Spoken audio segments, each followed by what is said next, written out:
Namaste, my friends. Welcome to Jack Colley's Black Book. This is episode number 18. We are July 22, 2024. And today we take a look at Cain and Abel.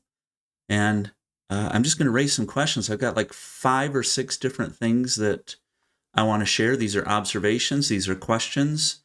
I cannot possibly sit here and tell you that this is absolute truth and that I've got it figured out, and I'm not an educated theologian. I'm just not any of those things. And so these are ideas. These are things that I've been chewing on, which I think is a really difficult story. This story of Cain and Abel, the introduction of violence between two brothers. And we're also going to consider the third brother, interestingly enough. I just have something to say about that I thought of. I start these episodes with Namaste. This is pertinent to the story of Cain and Abel. Namaste, I bow to the divine within you. The divine in me bows to the divine in you. I think this is important because there's a recognition that God or the divine or Christ is coming through different physical objects, that we can look at our different religious figures, whether it's Buddha, whether it's Jesus, whether it's the Prophet Muhammad. We can look at these figures and we can see God coming through them. In some ways we say, in the Christian tradition, we say that Jesus is God incarnate. That is to say, I kind of interpret that as if God were to come to earth, if I were to believe that literally, Jesus is the way God would look. It's kind of, or the the most approximate thing, I think, as a human being that I could engage as God.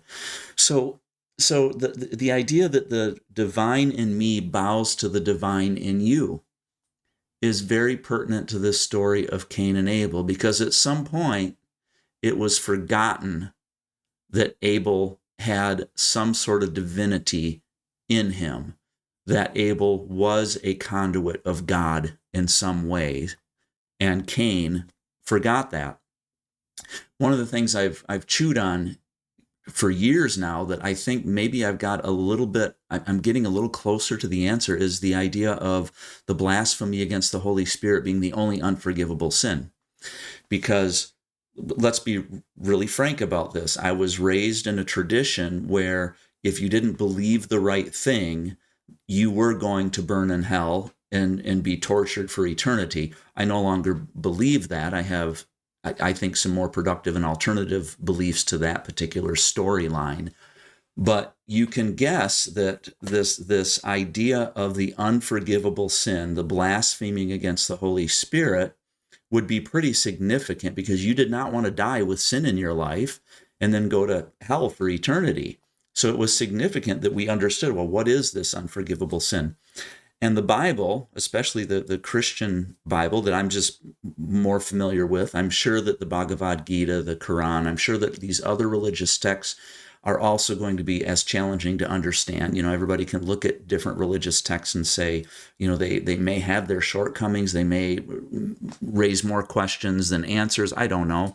But it would have been nice, I think, as a kid, for somebody to have said, well, here is what the unforgivable sin looks like. And nobody could do that, which is a lot of times an interesting element of Christianity, which is, hey, we're going to tell you this, but we're not going to give any examples. And if you come up with your own examples, you're going to be considered a heretic.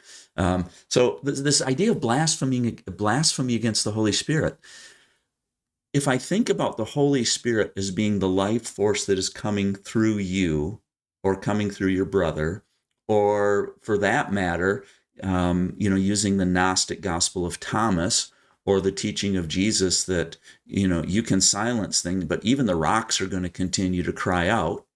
And then the Gnostic Gospel of Thomas, which is when you search for the Christ, when you search for God, you could find Christ even in a rock if you really focus and contemplate, through a rock.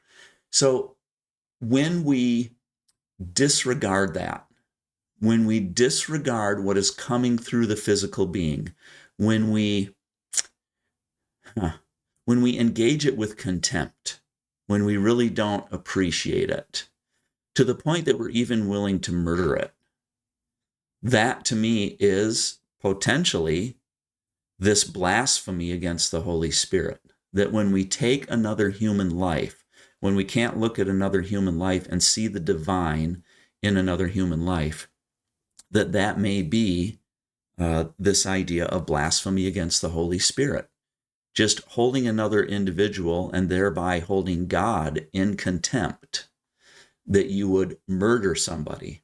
And that's kind of what I want to investigate through this story, through this legend, through this narrative of Cain and Abel. So a couple observations, and then we'll probably see you tomorrow. So I'm just going to raise some questions here. What does it mean that Cain and Abel were the first truly human beings to murder? They were born, they had their first gods, which were their parents, Adam and Eve.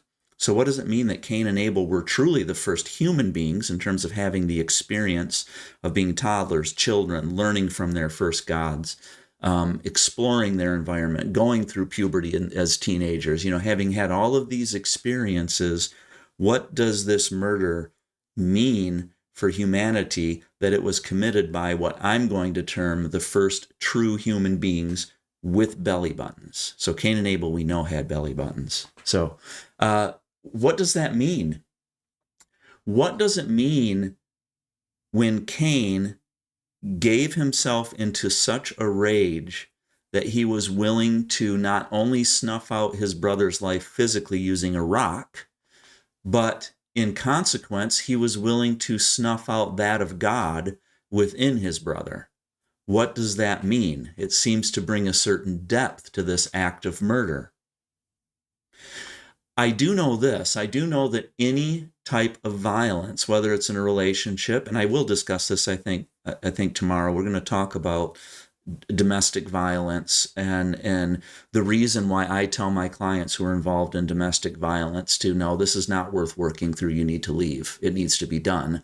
I may not say it that distinctly, but that's what I'll say on this podcast, is that any act of violence, it sets up this hierarchy of the God in me is worth more than the God in you, even to the point that I'm going to physically abuse you. That's very problematic. But it sets up a relationship of control and power. Anything violent does, whether you're talking sexual assault, whether you're talking rape, whether you're talking the abuse of a child. We could even talk about being verbally assaulted. Any of these dynamics where one person is basically pushing another person down in a spirit of them not having enough value to be respected as a conduit of Christ, as a conduit of God, we need to be very careful of individuals like these. And I believe that Cain and Abel gives us a great framework in which to explore some of these. The idea of weapons. I have questions about this. In the story, I believe Cain uses a rock, or it may be a jawbone, but he uses some sort of weapon.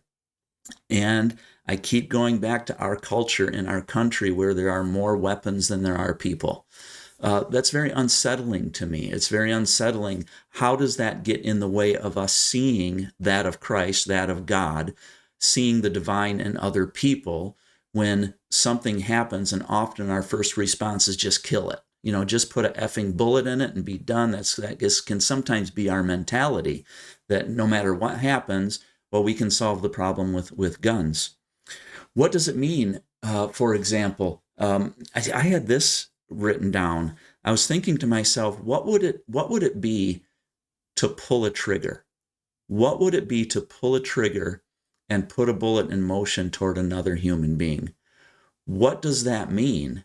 Well, I know this. I know it would be much easier for me to pull a trigger than it would for me to take a bullet. And yet, when in my years of being a kind of a practicing Quaker, I don't know that I would ever consider myself fully 100% anything at any given time in my life, but I had several years where I would go to Quaker meetings, and I had some questions to ask individuals, like how, if violence is perpetuated against you, what do you do? And they did give me alternatives, and it had nothing to do with violence. And we're going to talk about that next time too. Is what does that mean? This perpetuation of violence. But is it easier to pull a trigger than it is to take a bullet? I would certainly say yes. I would say it's going to be much easier for me to pull a trigger than it is for me to take a bullet. And yet it may be for my own divinity inside of me, and to respect the divinity of the divine in everyone else, including a violent person, which gives us insight to maybe what Jesus was saying when don't resist a violent man. It's respecting that divinity to the extent that I recognize that if I pull a trigger, it's going to do far more damage to me emotionally and what I have to live with than if I take a bullet. So anyway, we're going to keep exploring that. That's all I want to go today. Tomorrow. Anyway, well, we'll just see what tomorrow brings. How does that sound? All right. Namaste, my friends.